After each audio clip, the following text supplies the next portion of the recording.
There have been so many wonderful people working on this project, and I could just spend the next 45 minutes talking about all of those people. You know, it's really been great.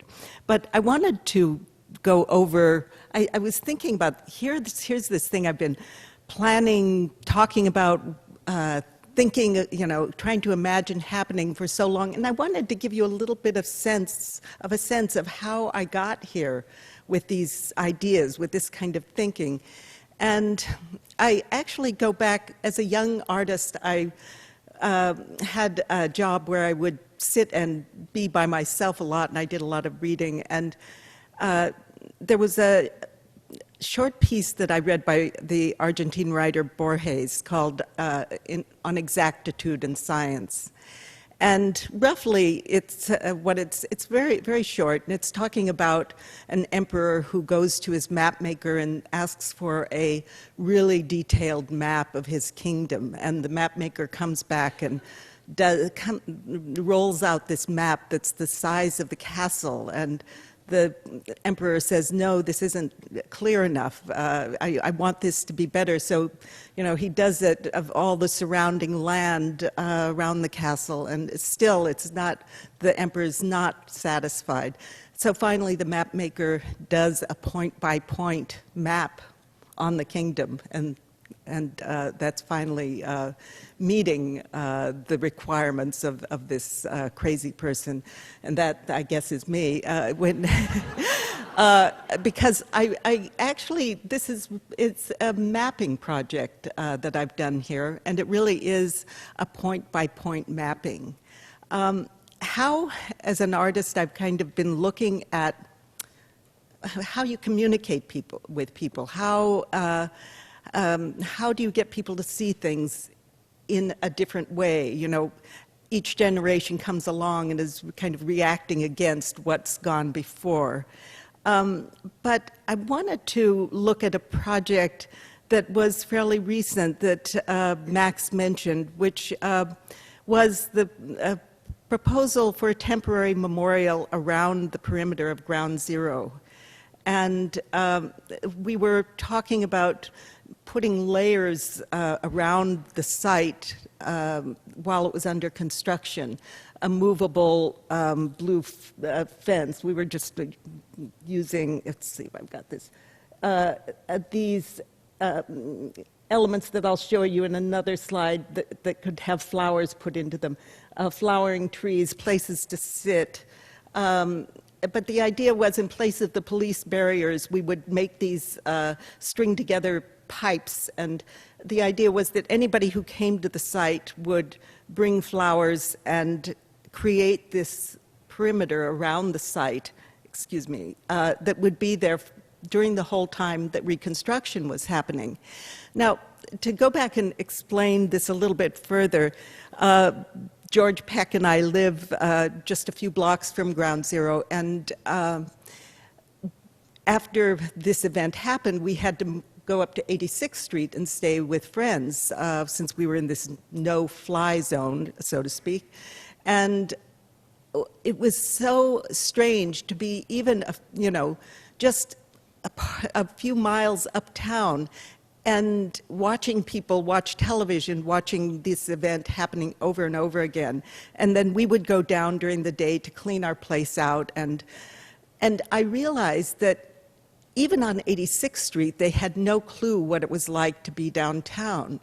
And no matter how many times they had watched the event on the television, nobody was getting a sense of what it was really like, because a mediated experience is so different than a direct experience. And this was doing this project, which didn't happen, by the way. You're seeing all these photoshopped images of the proposal we were putting forward.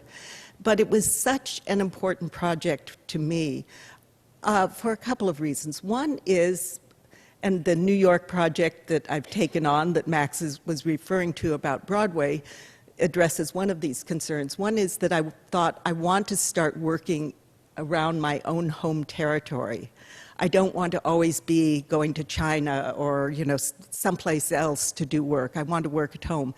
But also, my whole career has been devoted to public work since I started out in the late 60s, but it's always somebody else telling me what that opportunity was going to be. And I thought, I don't want to keep trying to put my foot into a shoe that doesn't quite fit. I want to choose projects that I'm interested in, take concerns that I want to address. Starting in the 70s, I started talking about how artists could really help shape the public domain and the discussion in the public domain.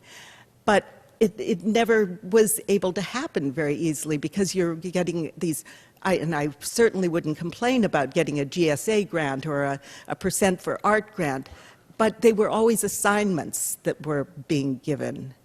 So the other thing that was really important to me about this project is I saw all the people coming downtown after the 9/11, event happened. I mean, people were coming in droves, and they were being put in the position of being voyeurs because they were given maybe a platform to look over the site, or, they would come and people would say, oh, these gawkers are around. These people were coming, and they really had this sincere desire to mourn, to be able to express themselves in it in some way. And so I really wanted to provide a means of expression. They could get flowers, bring them to the site, leave them at the site, help create this edge, this perimeter to the place. So those were the kind of things that I was moving forward with, thinking about. The idea was at the end of this time, we would take all of those flower holders and put them in this, figure 8. We're talking about when the site's completed, which we all thought might be in just a few years, and of course it's still not completed, but that in place of the flowers, we would put candles at the top of all of these. But to kind of talk about this from this earlier point of view, this is a project that was done in the late 70s out on Long Island, and I had built this underground structure that you walked across, went down into, and once you got down the ladder below, you found that you were actually walking under the ground you had just walked across. There was a passage behind a wall and with windows looking into a dark space, and you couldn't tell how far this had been undermined. But this kind of visceral experience that you could get from this project of going below, of kind of walking under the skin of the earth, was totally I was trying to find these ways of communicating that were different than the ways that had happened before. Now, this project was, kind of a focal point for a very important article that was written by the art historian Rosalind Krauss.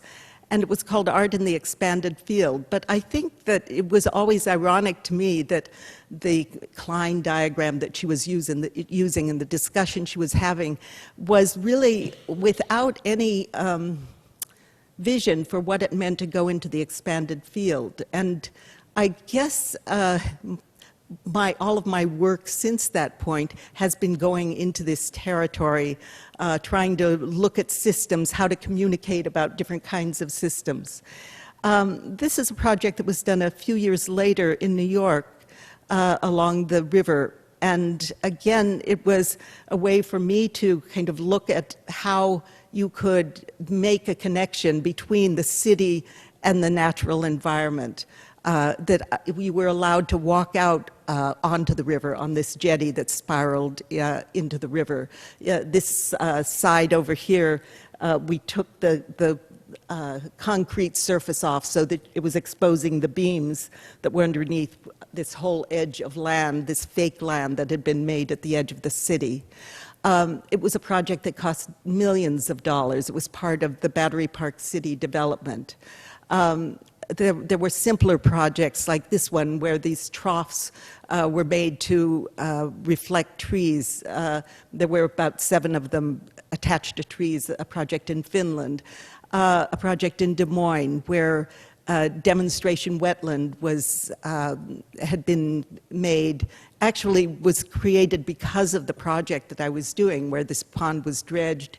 And we made a series of pavilions around the pond. Especially this place was really important, where you got to get down and look at eye level with the water. So, you know, here all these years, these projects are going on, and one of the iterations of the projects was this proposal for the Art and Nature Park. And what we were going to do is go off the bluff of that the museum is on an elevated walkway across the canal, and finally meet up with a pavilion that was being designed by Marlon Blackwell, who did the pavilion, the nature in the Art Nature Park now, and it was a wonderful project in many ways. The part that I really loved the best was this bridge with no railings. And there was a trough to either side of the flat surface. So if you can imagine being on this bridge that goes over the canal, standing in the center, and not having any railing on either side, it was like a dream that something like this could actually happen. And working with the engineers, there was a step down on either side, so that then this became your railing as you step down. And I'm showing you these two projects because it's kind of how I've ended up where I am. This was another one done for the North Carolina Museum of Art about the same time, where they were building a large new building by Tom Pfeiffer, and they had to handle all the runoff water coming from the site, and it was a state-mandated thing that they had to do. So I developed this means of filtering the water as it came off the site with a series of terraces that, instead of just having a green fringe that might be filtering that water, I wanted people to understand what that edge might have been made up of. So there were going to be the plants that would grow in that kind of edge that you would just see as a big green swath were going to be broken into terraces. And then finally, at the edge of the pond, there was this place where there was this hole in the water that was created. This is it's a very common engineering, kind of piece that allows the water, in this case in a dam, to flow out of the dam. But I just thought it was something that would get people to really stop and think about water and what was happening to it. Neither of these projects were able to happen, and many other projects that were of large scale. There was the Battery Park project, $13 million or something. But to get art built on a large scale turned out to be almost impossible. There's a recession, there's a new mayor, I've heard every possible reason why these things can't happen. So at a certain point, one's career kind of keeps going on, and you think, what's wrong with this picture? So based on these experiences that were accumulating, I had been working on a park in California and developed something around that park, a framework for how the park could be built out over a period of years, but I wanted to make sure that artists had a central role in this. So I came up with this framework called The Park as Living Laboratory. That project also didn't happen. Then at a certain point, I was in Boulder. I met Marda Kirn when I was doing an exhibition that Lucy Lepard had organized there. And Marda and I started talking, and I have to say I don't know where she is right now, but there she is, back there, my great partner in this. We worked for about a year coming up with this idea of the city as a living laboratory, not the park, but let's take on the whole city. And, the idea was, how could you go to a city and convince them that artists could really help them create a new kind of city, looking at social, environmental, or ecological sustainability. But the basis of the whole thing was really about collaboration, to get artists and historians, or artists and scientists, or artists and economists, or artists and sociologists collaborating together. So it wasn't just the artists going off and doing their own riff on things, but that there was this dialogue that was developed that was the basis of the work. And we said a way of dividing this up would be to look at natural systems or infrastructure or social programs. And so, you know, just as we used examples of previous work that I had done to show people. This was a project that was done in Boulder for that exhibition, marking the 500-year flood level for Boulder. Boulder's at the mouth of a canyon. It's one of the highest hazard flood zones in the western United States. Nobody would think that. This is in the Rocky Mountains. How could this be? But it's a very serious problem, and the scientists had been talking about it, as well as the city people who were trying to get the citizens to take this seriously. But once this project was out there with the 300 6-inch diameter blue dots placed on the infrastructure, the buildings, the trees in the park, bridges, all of a sudden people could look at this and measure in terms of their own body. There was something very visceral, and people began to get it. I have some friends who I made in Boulder who write me every once in a while. Pete Berkland still has one on a tree in his yard. Somebody else still has one of the blue dots in their yard. But it turned out to be a very effective means of communicating this natural event. And the work was done with Pete Berkland, the geomorphologist, and Sheila Murphy, a hydrologist working for the USGS. So this partnership was a very rich one. In Arlington, Virginia, I'd been asked to do a project, and this is where it gets a little dicey. You know, they say, oh, we've chosen you for the Percent for Art project for this new, not new, but this kind of rebuilding of a sewage treatment plant, a 30-acre sewage treatment plant. And I think they thought they were going to get something in front of the gate. And I said, well, let's really think about how could a place of infrastructure become a public place? How could we not try and hide this from everybody, but really get people interested in what happens in this plant so that the plant could function better? Let people think about how they're using water. So we did this, like this three-dimensional diagram of the whole plant, where there were numbers, there were these kind of again, based on the very limited palette of what would be allowed by the engineers, who were my collaborators, we found these giant pipes that could be done, nothing could be done to them, but I could put black bands after asking, 1,000 different questions about what we could do. They said you could ban those pipes. So we used that as our language to show people step one, step two, lay out the whole process. And there was a old digester that was no longer being used, this amazing space, and we were going to make this the place where the public would come in to begin a tour. And if you weren't on a tour, there were these very large sections of pipe, about 10 feet high, the actual size of the pipes that were delivering the effluent to the site, that were embedded in the fence around the site. So we were trying to find as many ways as we could to make this place accessible to people, make it, have it make some kind of sense, get people to understand how their lives are connected to this place, what systems it takes to support their daily lives. So that was kind of an example of infrastructure that we could look at.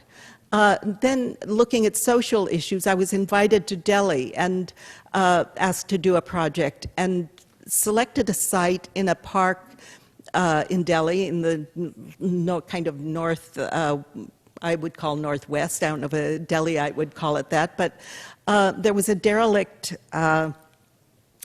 pavilion, an amazing Mughal pavilion, 17th century pavilion, with an old garden space in front of it that was filled with trash.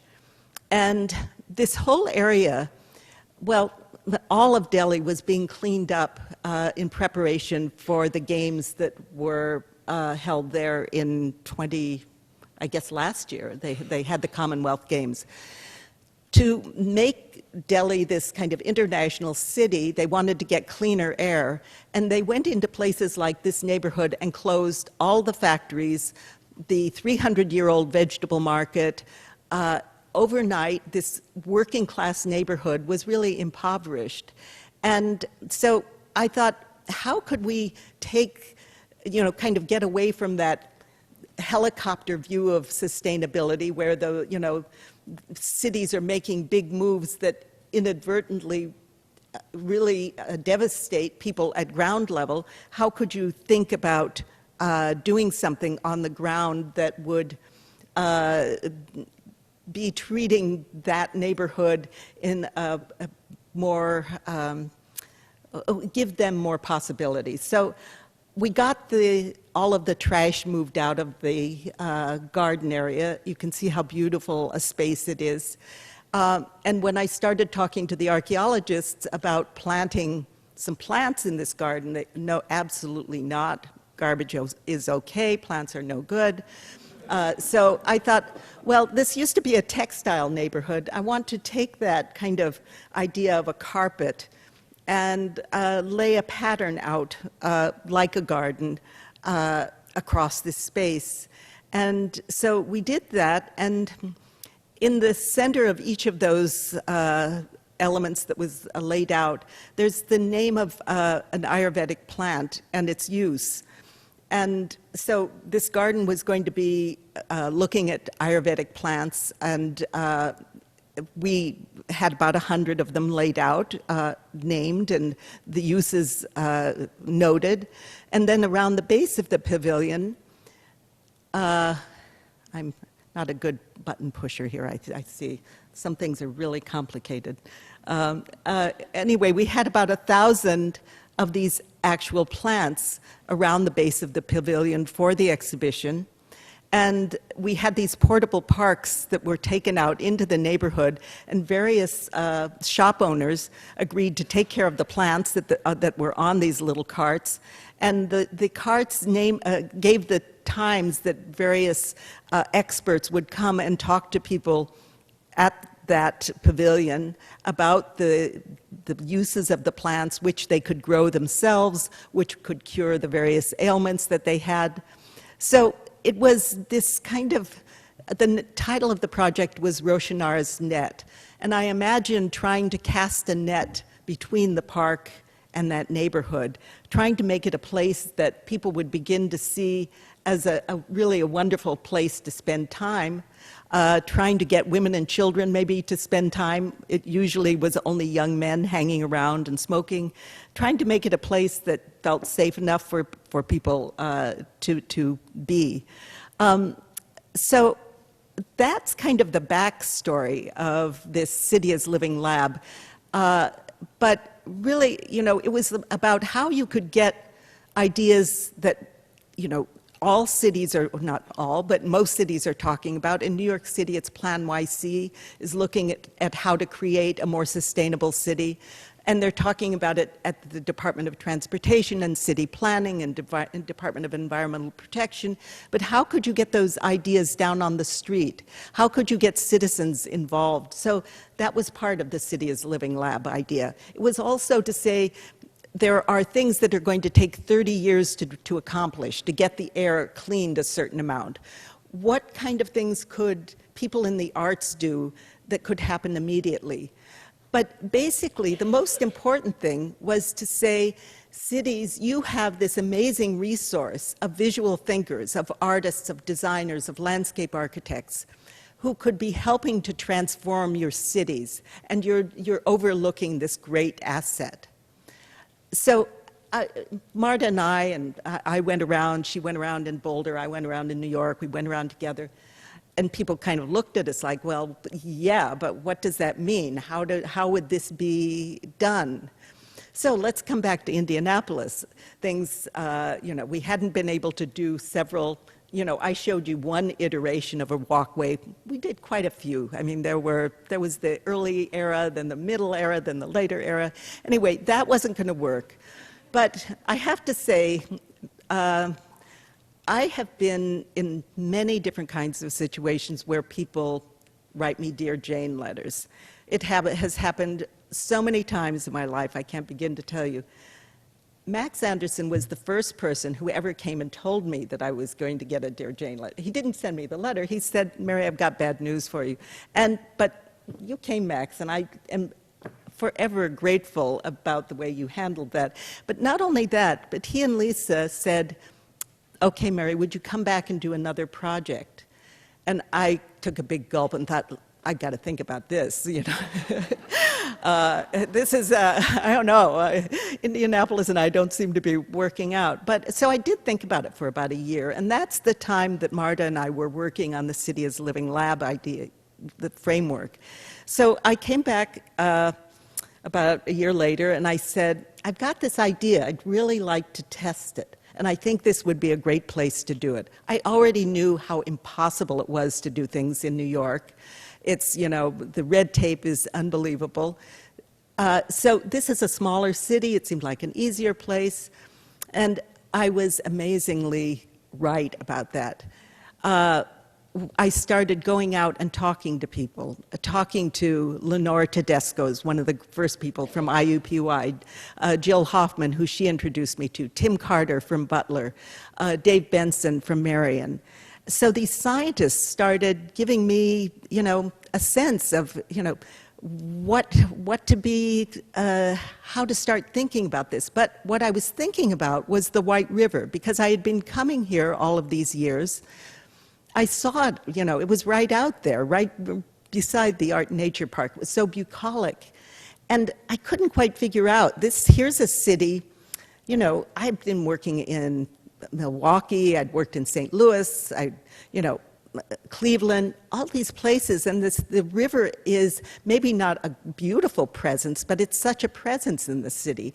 Here, the river was almost invisible, it seemed to me. So I was really curious about how the river could become apparent. And as I started talking to everyone, I found out not only is it not visible, but it's really, it looks kind of bucolic in a lot of areas, but it's really polluted. And in fact, almost 70% of the drinking water is coming from that river. And it just seemed like such an interesting thing to, after all of the other projects I'd been doing, trying to look at systems and reveal systems, how could you reveal the system of the river? How could you let people become more aware of this complex, you know, rich system and understand how it supports their lives? So at a certain point, Travis Ryan at Butler said this amazing thing. He said, well, you know, the most important thing is that people should really realize that all property is riverfront property, that the river starts at your front door. So that kind of became our tagline from there on in, you know, really trying to get people to imagine this connection that we all have with this environment around us. So kind of going back to my early ideas about trying to get people to, in earlier work even than I'm showing you, you know, trying to get people to begin to understand the environment that they live in, get them to kind of focus in on the details of the place. My interest in not doing monolithic work, of integrating work into context. All of those things were really coming together in my mind in this place. But I had these wonderful teachers, not only the people I've just mentioned, but as we were doing the project, the proposal for that elevated walkway, Marlon and Ed Blake, a landscape architect, the three of us worked together. Three very unlikely colleagues, two Southern boys, and, you know, me from New York City. We had this amazing kind of dialogue that went on. And within that dialogue, there was Ed Blake, who understood how to read a landscape as no one I've ever come across, you know, could understand. So I learned a tremendous amount from Ed. But I also then met Scott Morlock from the USGS and got to walk around with Scott. Well, first of all, he gave me, I can't remember if he gave me a CD with a description of the water systems and how they're affecting the IMA, but I'm embarrassed to say that it was really boring to me to look through this document. But when I went out on the site with Scott, or if I was out there with Ed, all of a sudden this was this real thing. So it kind of goes back, if you can follow the gist of my talk here, to this thing about whether it's the dots in Boulder or the experience of 9/11. How do you have a direct, non-mediated experience of something, of a place?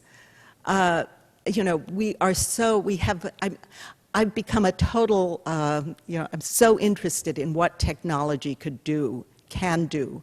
I'm so interested in the way it can layer content into a place, into our lives, but I also really, really believe in the importance of place, of the physical experience of standing on a site. So I had all of these great experiences with these people, my teachers, so to speak, whether it was Lenore or Jill or, Scott, any of these people.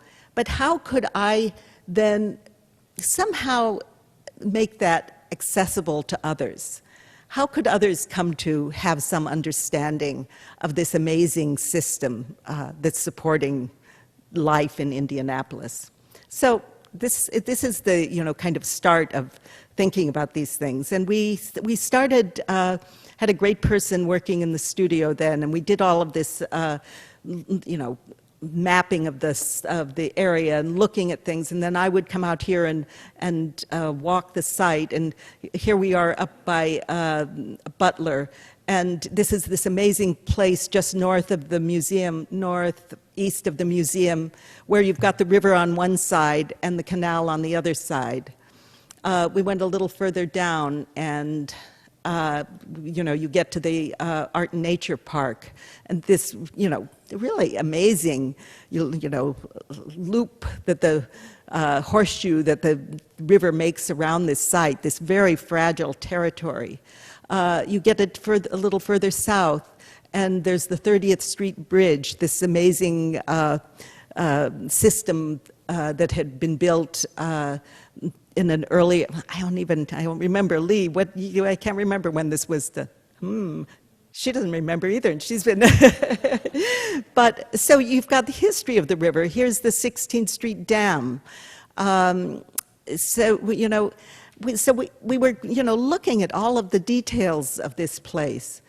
And as I was talking to Jill and Lenore, they said, you got to think about the whole watershed. And then, of course, you start thinking about watersheds. There's the Mississippi watershed, and then it gets a little smaller. And you keep getting down to sub-watersheds. So I did. We started looking at all of these things. And then we started looking more specifically at this area, this 6-mile stretch between the museum and White River State Park. And making sure that we were going to have the museum as kind of the heart of this project. But then how was this going to happen? I was trying to figure out how could we do something that was acupuncture-like, that was very modest, that's not about a big construction. I say very modest, but this was the least modest thing I've ever tried to do, this project, but the intention was.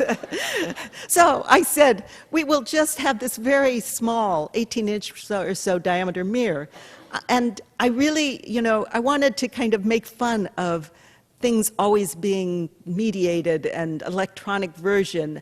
And so the Google map pin, this, red sphere, I thought, I'm going to put Google map pins out in the real environment. And that gets back to my story in the beginning about the emperor and, kind of making things bigger and bigger. Okay, so I knew that I wanted to do this because I could get somebody, I could put a mark on that mirror, I could name what it is the person was looking at, and then they could align it. I mean, they could, in a way, not avoid seeing what it was that was being called out in the distance, but they also got to see themselves in relationship to the river or whatever it was they were looking at. So that combination was really interesting to me. Really hard. But then I wanted to also kind of emphasize this thing about all property is riverfront property. And I think we've all seen maps, big maps, aerial views of the earth, all kinds of things in, especially science museums. But I thought I want to do that here and put it in the entry pavilion so people begin to get this sense. And then, I thought it'd be a little bit fun if we could have some yoga balls out there to kind of get people aware of looking for red markers in the environment. I don't think, if you've seen those, I don't think you'll miss them if you come across them. And we show where the various sites are, so you're not only following water from your home to the river, but you're seeing where we've done our 108 marks along the river. And everybody seems to be pretty much into this, kind of getting down on their hands and knees and finding their home. But then, we have this 100 markers along the river, over 50 mirrors looking at those markers. But how could you infiltrate the city with this idea? So we were lucky enough to get a grant from the National Oceanic and Atmospheric Administration, working with Tim Butler and Deb Niogi and other partners, working with engineers who could help us construct this, working with people at the IMA, Ed Bakhta and Charlie, and so we came up with this app that is web-based. You can enter your address by GPS or by just entering the address and follow a raindrop as you go through the process. If you enter say, it might be over here or down here, but it will give you the path that water takes to get to the river. It's really pretty amazing to be able to see. In New York City, we couldn't even construct something like this, but we've got the information here in Indianapolis, and in this case, it looks like it's all going through one kind of conveyance. But in other routes that might be shown, it might partially go through an open stream, partially through pipe, might go through pipe, open stream pipe again. The little question mark allows you to find out what pollutants come in that section of the river. And then you can go on and find out more about what you can do to keep the river cleaner. It shows you how to get to or mentions the website that you can go to find out more information. So we're kind of coming up with our list of elements. I think the battery's running down on this thing. I may be wrong here. Anyway, so I hope you'll all take a chance to try this. I'm going to press really hard. So here you get the idea of the mark on the surface, the ball in the distance. There's the number that you can dial up and hear a description. And I figure, a lot of people aren't going to bother to do anything but read what it says there. Who knew that there was a forebay under the ground where you were standing? What's a forebay? Well, you can be curious about it, or you can dial up and find out. Or you can go to the website, when you get home. But these beautifully fabricated elements that were done right here in Indianapolis by Randy and Brian and great people at IFAB.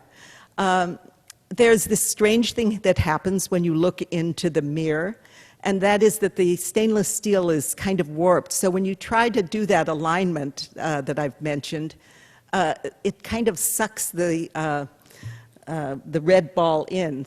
So you're kind of, it's like, it just swallows it all of a sudden.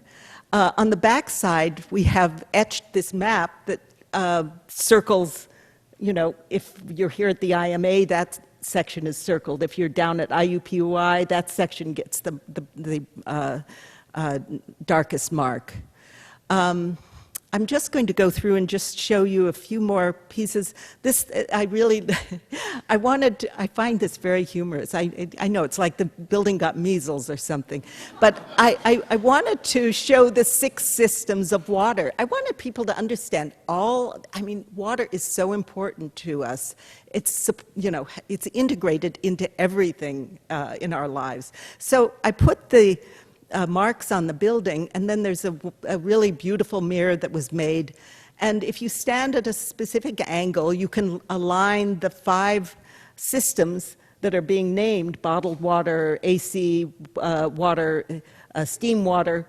All these are completely different systems that this building is depending on in one way or another. But those things, because Lee Altman is so amazing, they align perfectly, and it's really a good thing, because I don't think we would have wanted to have to move them around on the facade if they didn't quite match. But then if you get down to the Art and Nature Park, the whole edge of the canal path is lined with these markers, and you can find out on from one of our mirrors that it's a floodplain. On another mirror, it talks about the container of the canal and the drinking water that's going through. The USGS weather station is explained. USGS put in a weather station, something that measures the speed of flow of the river, deep water monitoring well, a lake level gauge. So all of these strange things, these contraptions are out there, and they're explained if you dial in the number. But my very favorite place, this is before it was complete, this was taken yesterday, and I hope you'll get out there. Just below Michigan Road, there is the path of the old interurban line that goes out to this bridge abutment. And what you're seeing here, before this was complete, there's a red marker on the top of this now, but there are a series of mirrors that focus on the various elements that are out here. And you don't have, just a little longer. But the greatest one is the one that is right here. It's my very favorite. And Brad from the USGS was here at the beginning of this reception. He's my hero. When you look in that mirror, there is a bright red float that's down at the base of the old abutment that you can see looking at the reflection in this mirror. So it's just this kind of wacky combination of mirrors pointing out all of these different aspects of the water. On the bridge abutment across, you can't see very well because it's covered up by the river gauge, but there are 3 flood levels that are marked from the 1913 flood that devastated the city, 1964, 2008, and so you can see the flood levels marked over there. Then, let's see, I'm squeezing really hard.